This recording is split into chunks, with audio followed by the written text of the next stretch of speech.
Oh shoot, my dudes were back. In the last episode with the E30, we had gotten the motor pulled out, we had gotten some of the interior cleaned up and stripped down, and I kind of talked about a few things I wanted to do in the last video. Well, in this video, I want to kind of touch on what I got done off camera. There's some bad news, but I think we have a solution.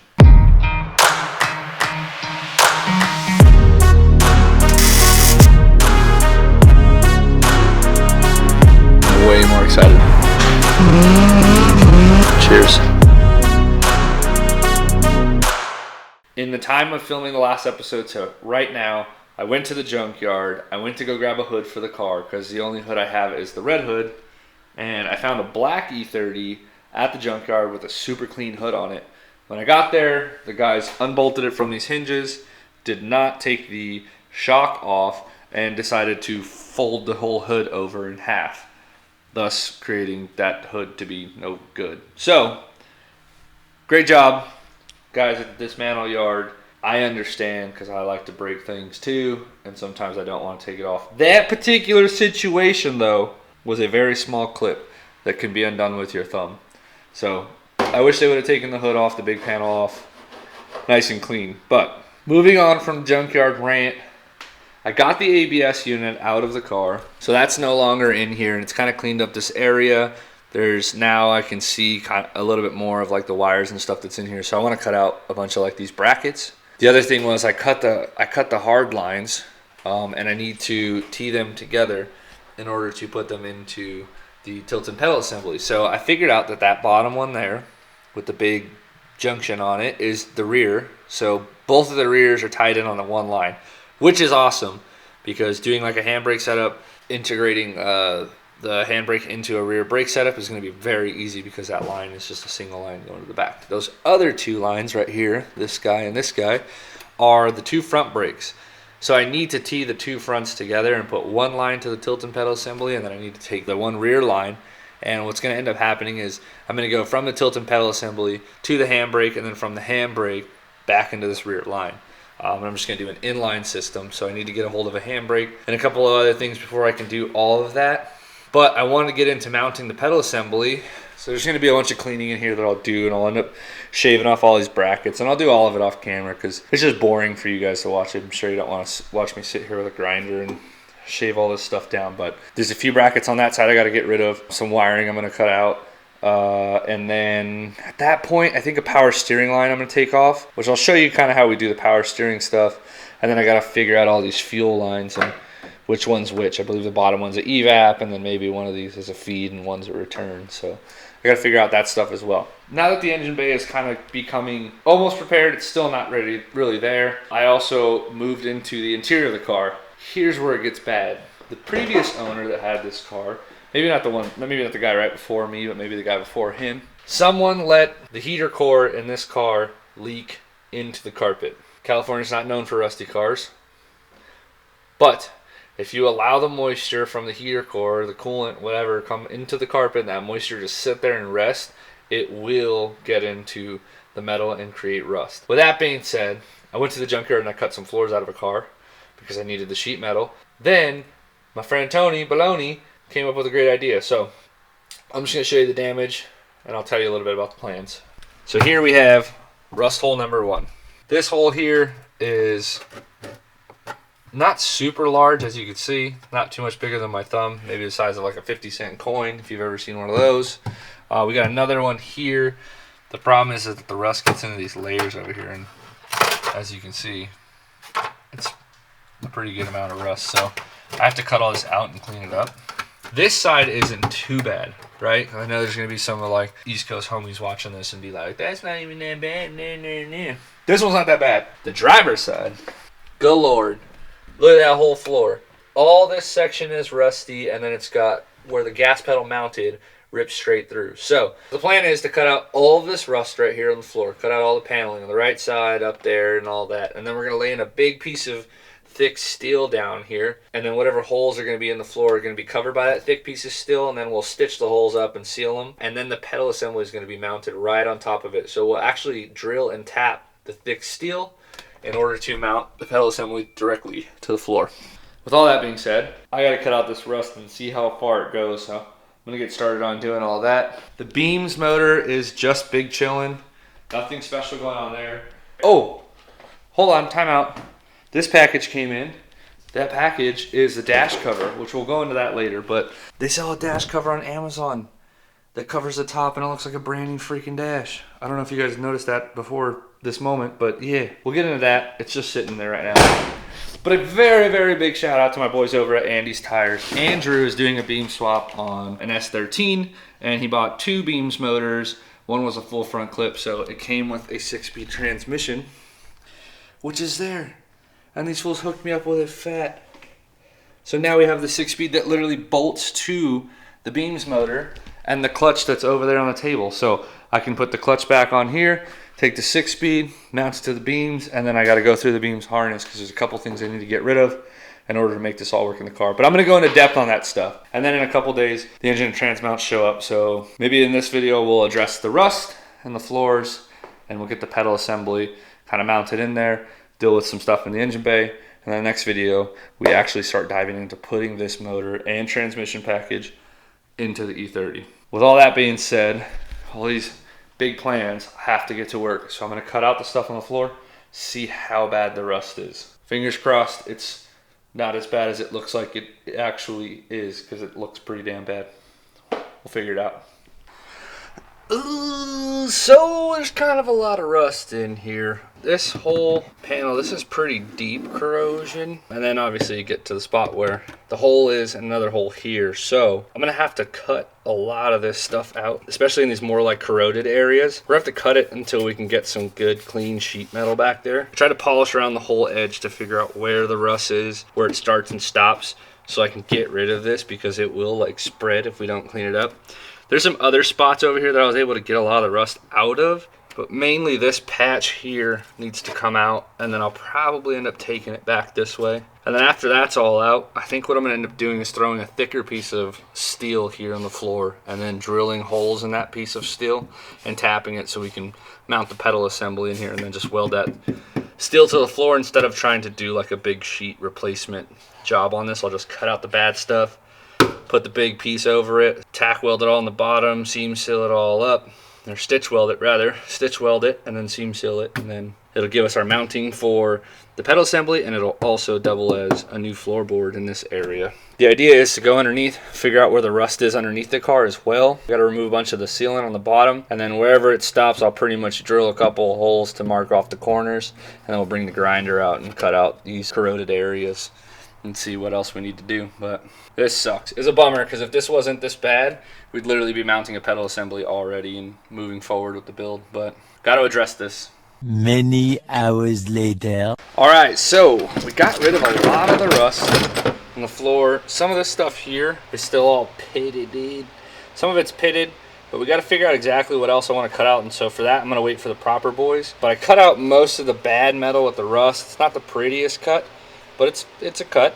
The next thing is to fit in this super gangster tilt and pedal assembly that we picked up specifically for this project. This tilt and pedal assembly is a Series 600 floor mounted setup. It's got the throttle, the brake, and the clutch. It comes with multiple master cylinders for the front and rear. You can kind of pick which side, I believe, front and rear you want, and then you have your clutch cylinder also. The only reason we don't have the masters is because we have to fill out the paperwork online in order to get the masters that are spec'd specifically for the brakes on the E30. So it's gonna look roughly something like that, minus all the wires hanging down. I lowered the pedals a little bit more in order to get a more comfortable position on those pedals and stay away from all this other junk up here. Now this cover here is gonna go up a little bit higher, like such, and then all those wires all zip tie and tuck up, and wire management on that. But it looks like we're gonna need something around like a 12 by 8 inch plate. The way that this will mount is that it has 6 bolts that'll hold it in place. So if we do a thick enough plate on the bottom of this pedal assembly to patch up that floor, we can double it and drill and tap it in order to mount our pedal assembly directly to the floor. So it keeps the pedal assembly lower, patches the floor, and kind of reinforces it all. So it's a win-win if we go that route. So I think that's exactly what we're gonna do. Now, I'm gonna have to wait on all of this until I get over to the Probert boys because I don't want to cut out more than what they like. And I know that I'm not the best fabricator or the best metal worker, so I leave that to people who I trust and believe can make the right calls. So for now, we'll leave that. As far as the passenger floor is concerned, looks like we got about just 3 major holes on there. Nothing too crazy. Stuff that could be easily patched. That's essentially done until we can get over to Proper Fabworks.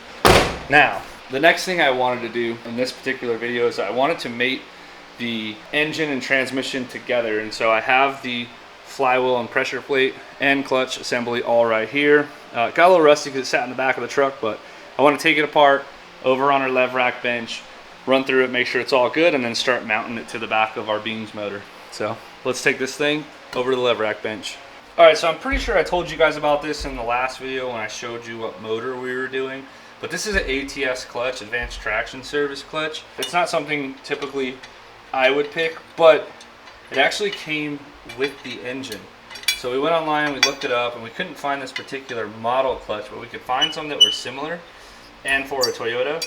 And it turned out that this clutch was like $1,700 or something, which is absolutely wild to me. And the fact that it came in this motor with the 6-speed trans kind of tells me a few things. One, the motor was abused and beat on, and also you have the possibility of having an owner that actually took care of something, because someone who's going to spend that kind of money on a clutch is someone who doesn't take their car lightly. So we'll take it apart and I'll kind of show you what this thing is. So we have a really cool billet machined aluminum pressure plate. That's dope. And then we have this. Now this is where my worry kind of begins. It's a floating like disc style setup, and it's like full carbon. This thing is completely carbon fiber. The reason that this kind of worries me is that there's no spring in this clutch at all, and what that means is that there's going to be a lot of abuse when we clutch kick the car on the transmission. So what we're going to have to do in order to make this clutch work and keep that transmission alive is the same thing that we did in the 4-seater beater, and that is a tilt-in clutch delay valve. So we're going to have to get that set up. And then here you have it, a pretty nice looking flywheel with the pilot bearing actually in the flywheel. Now, I would assume that the OG clutch has the pilot bearing in the flywheel, but I don't know. Anyways, this thing's expensive, so let me get a Scotch-Brite pad and kind of go over this and clean it back up, and we'll throw a little bit of oil just to stop it from rusting.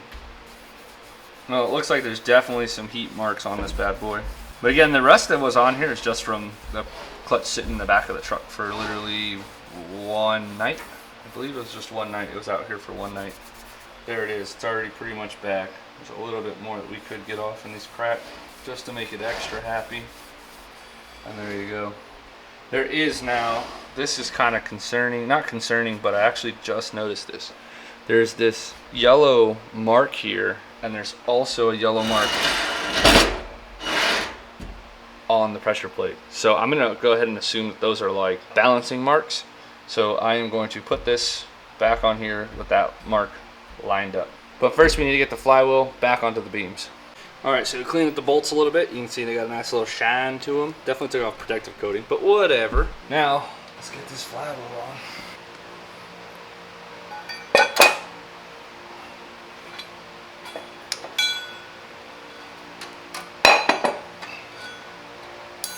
Okay. Everybody has a different opinion on this, and it really doesn't matter. I really like using red Loctite. I'm sure I've said it once, said it twice, said it a million times. I don't like crap coming loose unless I ask it to come loose. And with Loctite, red Loctite, a lot of people don't know this, but you could actually heat up the bolt and it'll melt the Loctite. You can still get off some pretty gnarly Loctites, but let's try to find one hole.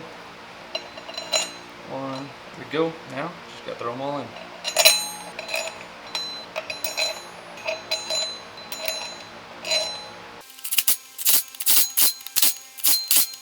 Now, how tight are these supposed to be? I got no clue. What I do know is that my 1/2-inch gun does a lot of torque. So we're just gonna give her a couple ugga duggas. I would be extremely surprised if those bolts backed out.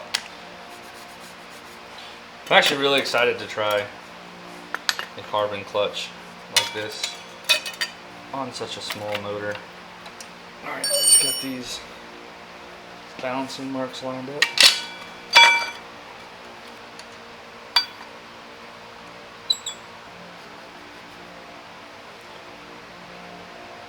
Nice. I dig it. Well, with the clutch now being on there and the holes pretty much set up, it's nighttime and I can't get any metal to move forward with this, and I need a little bit of help putting the transmission on because I got a weak back. So not too much progress done today, but enough to feel good about going to bed tonight.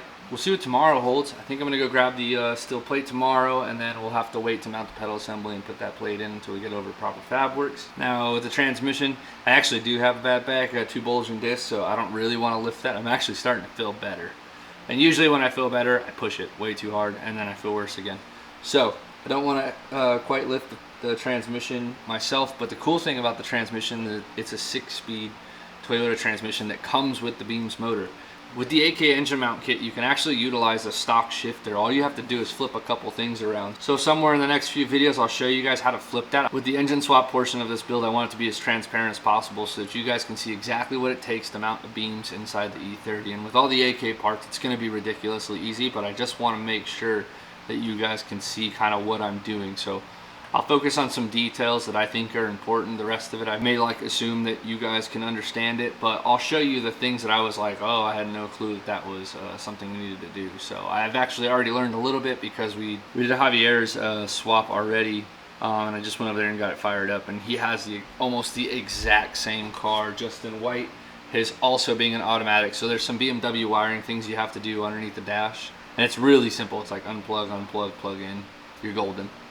To get the car to crank over. With that being said, we'll call it a night, and thank you guys so much for supporting the channel. Don't forget to follow and support the people who support us, which is AK, Holdfast, Proper Fab Works, and all the other companies that send us parts to help create this content. So we'll be back with another. Until then, stay safe.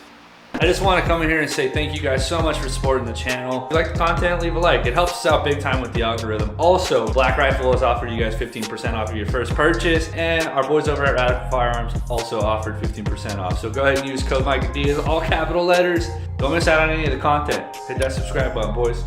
Stay safe, boys.